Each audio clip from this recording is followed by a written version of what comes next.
Welcome friends, welcome to Goemkarponn with me Suraj Nandrekar.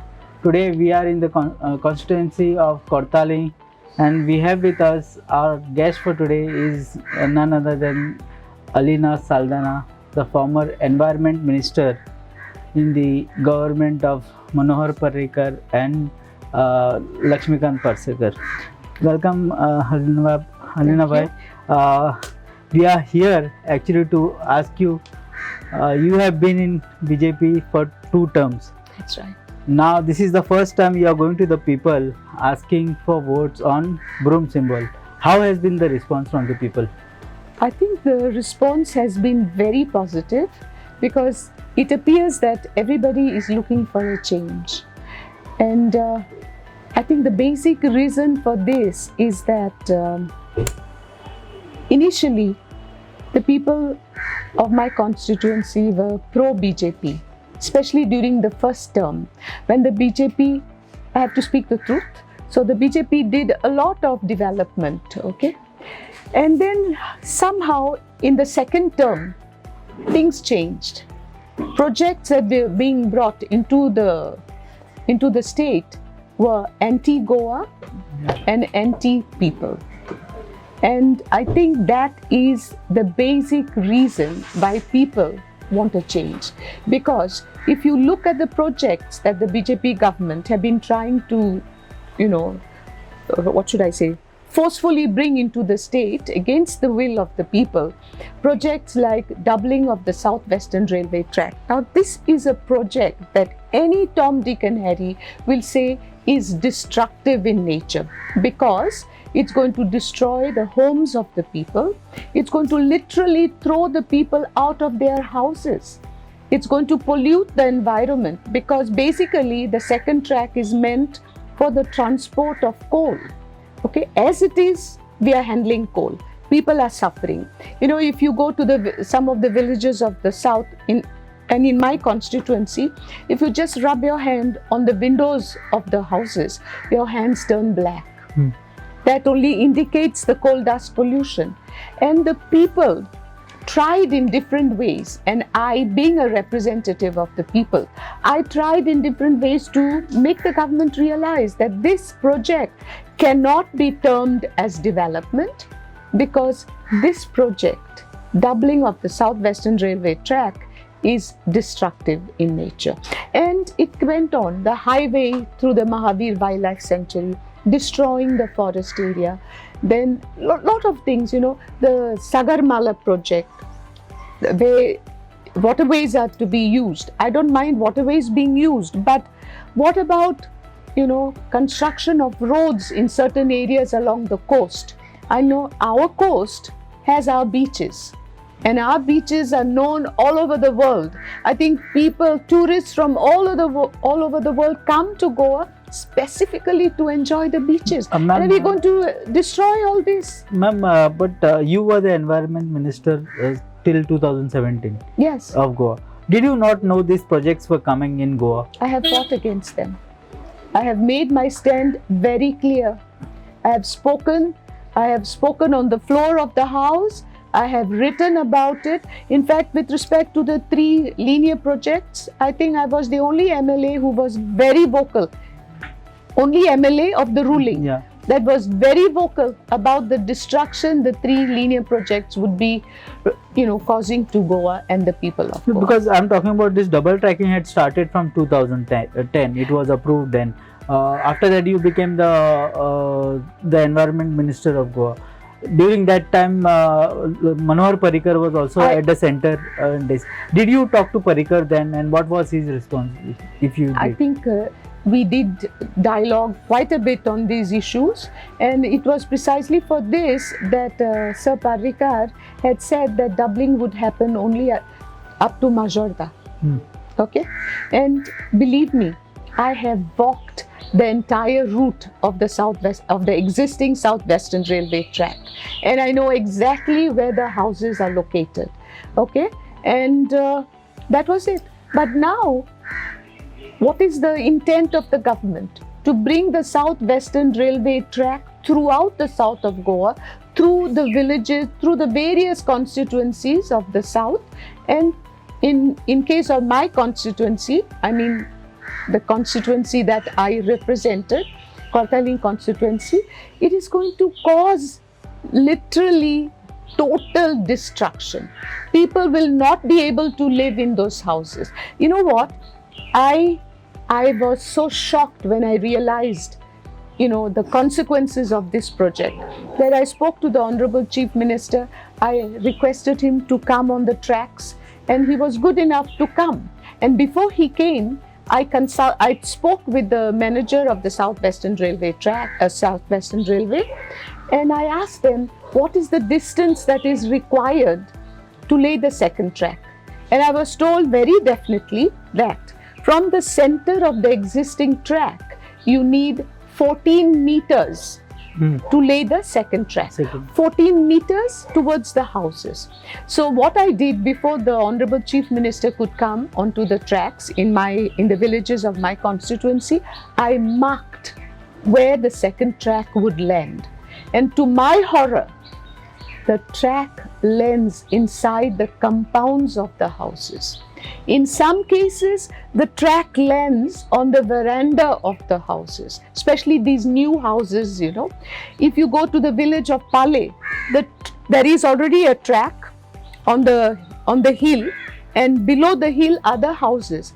Now the second track is towards the houses, towards the outer side, okay? And hardly any area is there to put the second track. There is definite risk of any derailment and the train landing on the houses below. So, with all this risk, with all this destruction, can we call these projects, development? This is destruction. Destruction of our heritage, destruction of our environment, destruction of the lives of our people. So basically you mean to say you left BJP because of these reasons. Yes. But my question to you is, would you leave BJP if Manohar Parrikar was still alive? I firmly believe that if Sir Manohar Parrikar was alive, he would definitely do the right thing. Like he had already decided, he would come up to Majorda, okay? And we have videos that prove this, okay? And let me tell you, Sir Parrikar was a man who was very intelligent and a man with a heart that beat for Goa and her people. So you mean to say Parrikar would have resolved all these three linear projects issues? Sure. Yeah. Now you have left BJP and you have left them behind, and now you have started on a new journey with AAP. Why did you choose AAP? Well, let me tell you very honestly, I chose AAP only after I was convinced that AAP is truly a party and a government that gives governance that is pro-people. And how did I find this out? I went to Delhi. Believe me, this is the truth. About 10 of us went to Delhi. We went to the houses of the people. I knocked on their doors and I asked them, is it true that you are really getting free water and free electricity? They said yes. And I asked them then, can you give me some proof? I would like to see some bills. They came out with the bills. And the bills clearly indicated the number of units consumed and the charges. Now in Delhi, you are allowed 300 units free of cost. Okay, so the number of units usually on the bills, as per the bills, the number of units are around 180 to 186, 187 is the highest. So the common man does not exceed 300, and so it's free for them. I then saw educational institutions, especially the newly constructed school, beautiful with first-class infrastructure provided for the students. And what was really heart-touching was the fact that the poor and the rich both study, no differences made, no privileges for any section of the society. And yes, education is free from the primary right up to 12th standard. Then I went to the health clinics. That is amazing. Can you believe it? The government till date has set up 480 health clinics in Delhi. And what is provided at the clinics? There is a doctor, a nurse, there is a technician. Testing is done at the clinic. The doctor tests, checks the tests, okay, the observations written on the reports, and gives the medicines free of cost. I mean, where else can you, how can it become better than this? I think the people of Delhi are really lucky to have a government that is 100% pro-people. Ma'am, the Arvind Kejriwal party has made several promises in Goa. Free water, the free electricity, then 24/7 water, then free education, unemployment. Do you think all these promises can be implemented in Goa? You know, the last time Sir came Because to... we know Goa is in a debt. You have been in the government Yes, for 2. yes. We are nearing about 26,000 crore of debt. So where would this money come from? Are you convinced that this money will be coming from somewhere, so that these free things could be given? I think the annual budget of the state of Goa is around roughly 22,000 crore of the state suffices and provides the basics to the people. And one more thing I would like to mention is at the last meeting, public meeting that Sir Kejriwal attended, he promised, no doubt, but he also said to the people, I will do my best to deliver all my promises. But please remember, he said, if just after a month, don't come and ask me, sir, तुम्ही सांगलेले आमकां हे दिता ते दिता आयजून पासून कांय दिवंक ना आमकां. Give me time. Yes, definitely. Whatever he can do at the earliest, he will definitely do.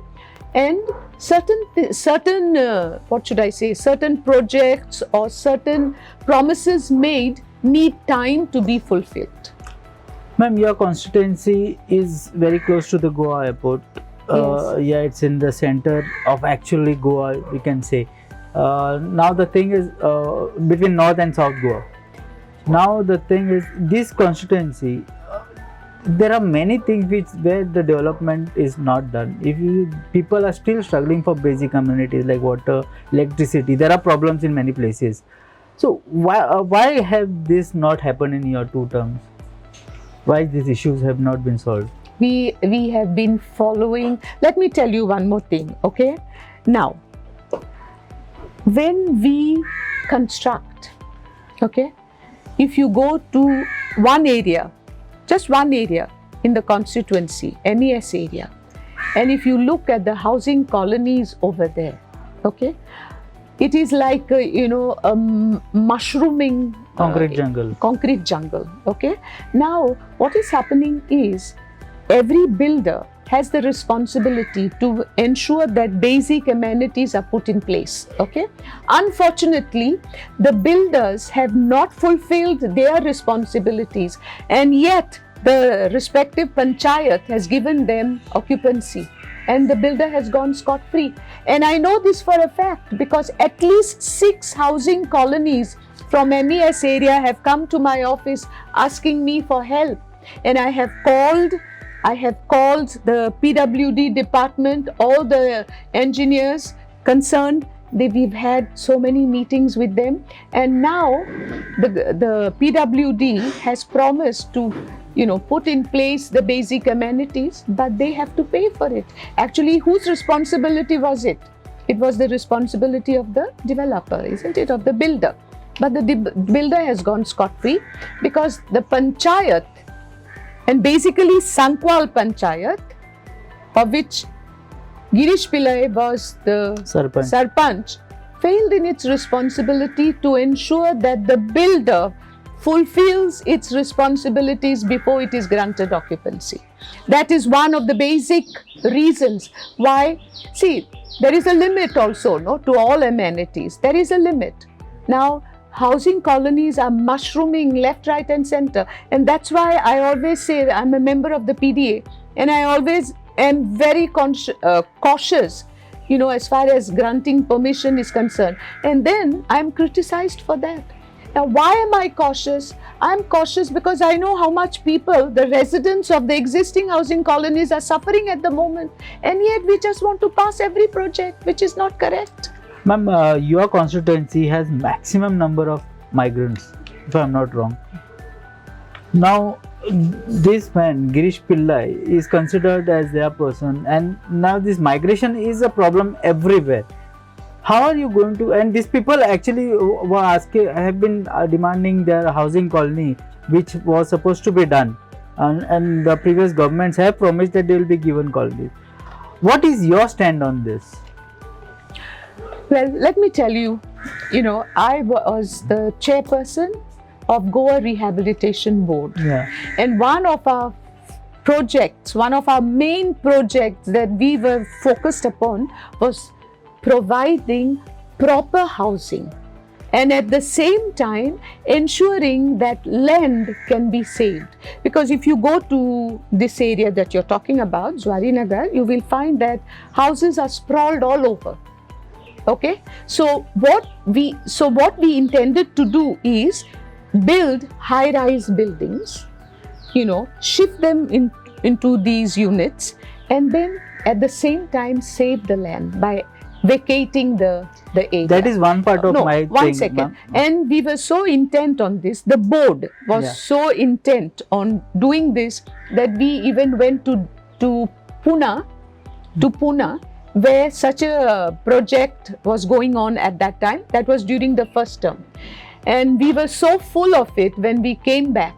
And we were also promised, I will not mention names, but we were promised, the board was promised that Comunidad would give specific land so that the rest of the land where these, housing units, small huts are sprawled all over, those are vacated and they are rehabilitated in those housing units that we wanted to construct. Unfortunately, in fact, we were even taken on site by the then president of the Comunidad. He showed us the land, he told us so many things, and we were so excited, but finally he never gave us the land. And that project, could not happen. But I think that is one way of ensuring that you save land and at the same time you give decent living quarters to everybody. Because at the end of the day, we are all children of God, okay? And all of us need a good house to live in, a good house for our children, okay? And so we thought that this project, this project of constructing high-rise buildings and ensuring that they have basic amenities well placed inside their unit, and at the same time vacating the land and saving the land. Ma'am, We are still hoping, and I had discussed this with Sir Kejriwal, and he noted down and he said, definitely we will study, because as he told me, he said, as you say, both sides of the coin are very important. We need to provide housing, and at the same time we need to save Comunidad land. So that can definitely be done. Ma'am, that is one part of it. My second thing is, this you are going to give them housing, that is right. Housing to also save the land. Save the land. Yes. But what is being done to check the influx of migrants? More and more migrants, the more you go at building. If you give a building, now again if somebody else comes and build, so again that migrant population will continue to grow. What is being done to check this? Are the panchayats, or it is the responsibility of the MLA to take care of? It is definitely not the responsibility of the MLA. It is the responsibility of the government of the day. The MLA cannot take these decisions. But this is also happening because of the industrial estate where most of the migrants are working. Is it not the responsibility of the industrial estate or the companies to give them proper housing? See, I'll tell you one thing.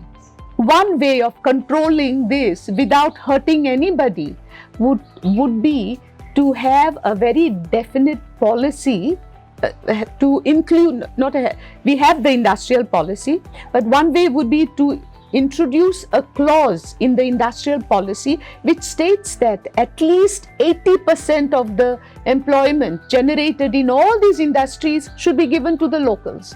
Okay. Now, what are the most of the industries doing? With all due respect to the industries, each one is bringing, manpower from their own states. So obviously the population is going to increase. So I again discussed this issue with Sir, and Sir Kejriwal definitely said we have to pay attention to this issue and find various solutions, and one way would be to introduce this clause in the industrial policy of the state. In fact, I would like to mention that this issue I had raised on the floor of the House even when Sir Parrikar was there, and Sir Parrikar had said that he would look into the matter. Okay. Unfortunately, he went away, and now I'm looking up to Sir Kejriwal to find a solution.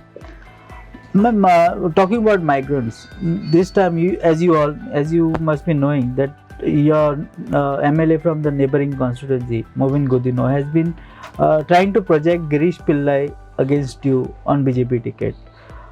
He is from the migrant population. Now, how do you think? How can you tackle him? How can you get the migrant vote in your favor? Because they are a major chunk of the voters in your constituency. I think God has given us the power to reason out, okay, to be observant and to understand the prevalent situation, okay. Now, I don't like to talk negative about anybody, but I would like to state that, when Girish Pillai was the Sarpanch, I have only one question to ask him. What did he do for the migrants of the area? Because the migrant area is in the Sankwal Panchayat. He did nothing. That's a fact. He can say whatever he wants. It's a well-known fact. Okay? He did nothing, absolutely nothing. Just like his mentor, who was in Cortalim constituency for 20 years and does not have a single project to show to his benefit, Girish Pillai also has done nothing. And lately, he's been inaugurated. In fact, it is so ridiculous and amusing at the same time that a man of his age, Girish Pillai, whenever I have been doing small projects like laying a water pipeline and the inauguration is to be held within 2 days, he goes before the 2 days and opens the tap to make people believe that he's done the project. I mean, how low can you stoop? And when do you stoop so low? When you know that you have done nothing and you want to pretend and fool people. So this is your. So I feel that the migrants know me. I've been there for them for 10 years. I've done their roads, I've done toilet facilities which nobody did. Movin was here for 20 years. He had not constructed a single toilet. The first toilet constructed in Zuarinagar was done by Matani. First 2, I think, if I'm not 2 or 3. After that, I did. And that's it. He did not think of the people of the constituency at all. So I think if the migrants know to think, then they will know who will work for them. Ma'am, yes, you are caught in a catch-22 situation because on one hand you have to look at the Goenkars, the proper Goenkars, and on the other hand you cannot also let the migrants go. How are you going to convince both of these? There is the burning issue today in Goa is migration. The several parties are saying that when they come to power, they will throw out the migrants, all these things. While there are many parties. I don't think our party has made any such promises that will throw them out. No, I'm not talking about Aam Aadmi. I'm talking about Revolutionary Goans. And there are many other Goan parties who have been regional parties who have been focusing on Goemkarponn. Yes. Yeah. Yes. So you have to balance it in both sides. How are you doing it? How I will do it? Yeah. By doing what is legal. By making sure also that everyone is treated with respect. But that doesn't mean that, I will say because I want the vote bank to increase, oh, come on, you come, I'll give you this. No, not like that. I firmly believe in the rule of the law. Okay? And I also believe that all are children of God and have to be respected. But that doesn't mean that I'm saying that throw the doors open, let the whole world come in. That's why I'm saying one way of controlling this migration is by having proper rules in the industrialist is told, we are giving you land, water, power. What is the benefit for the state? The benefit for the state should be by way of employment for the people of the state. So if people of the state, and I'm not differentiating, whoever is residing in the state of Goa, okay, and our natives of the land, let's call them natives of the land, my brethren, are my brethren actually, because I believe in God. But if this policy happens, this influx will definitely decrease. 100% it will decrease, because what is happening, I think most of the industries, they don't advertise when vacancies arise. They advertise in their own states, okay, and bring in more and more people. And that is how the population of Goa is increasing. There has to be some control. Definite control is essential. More so because Goa is dot-sized. If you compare our neighbors, Karnataka, 51.8 times bigger than Goa. Maharashtra, 82 times bigger than Goa. Can you strike a comparison? No. So we have to be careful. We have to take care. But, and I'm not saying just for the sake of the natives of this land, for my Goan brethren, but also for the people who've been residing in the state of Goa for the last 40 years. In fact, today I met some people from the constituency who are not basically Goans, but they have been residing in Goa for the last 45 years. Now, what are you going to call them? We have to think of them also. We have to think of people, okay? And Goa is too small, and therefore Goa has to be treated with care, with tact, and with prudence, so that the carrying capacity of the state is not exceeded. Ma'am, it's no secret that you and Movino Godino don't see eye to eye.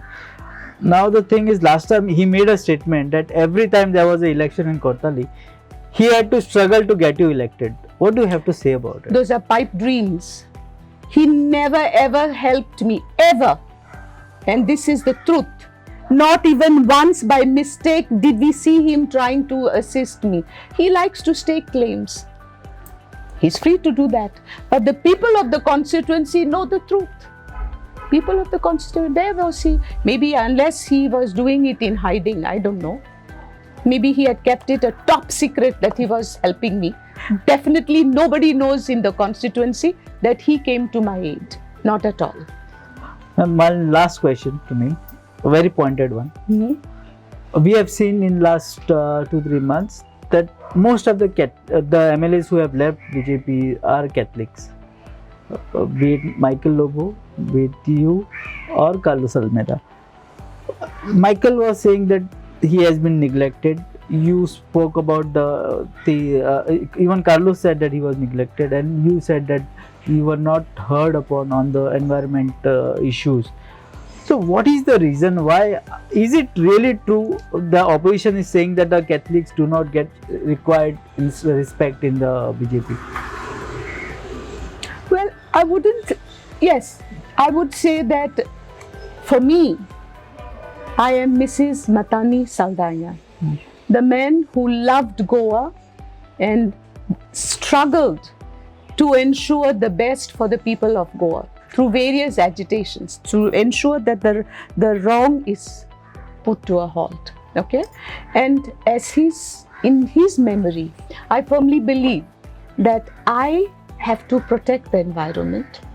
I don't know if you're aware, his first agitation Matani Saldanha's first agitation against Zuari agrochemicals led to the Water Pollution Control We Act. all know, because every Goan must have been connected with Mr. Saldanha. Yes. In Today, one way or whenever I go campaigning, the first thing they do is they talk about Matani, because Matani was that kind of a person. His love for Goa and his commitment for Goa and the people of Goa was selfless. And I firmly believe that since I have stepped into his shoes after God decided to take him away, I have to stand by his principles, and that means a lot to me. Okay. Thank you very much, ma'am. Thank you for coming, allowing us to your precious time and answering all the questions what all the Goans had, whatever we got on our social media website, whatever things. Thanks very much, and we hope you get another term, and best of luck to you. Too, because with the under the Aam Aadmi Party guidance, with the help of Sir Kejriwal, I am very hopeful that a lot of good things will happen to the people of Goa. Thank you very much, ma'am. Thank you.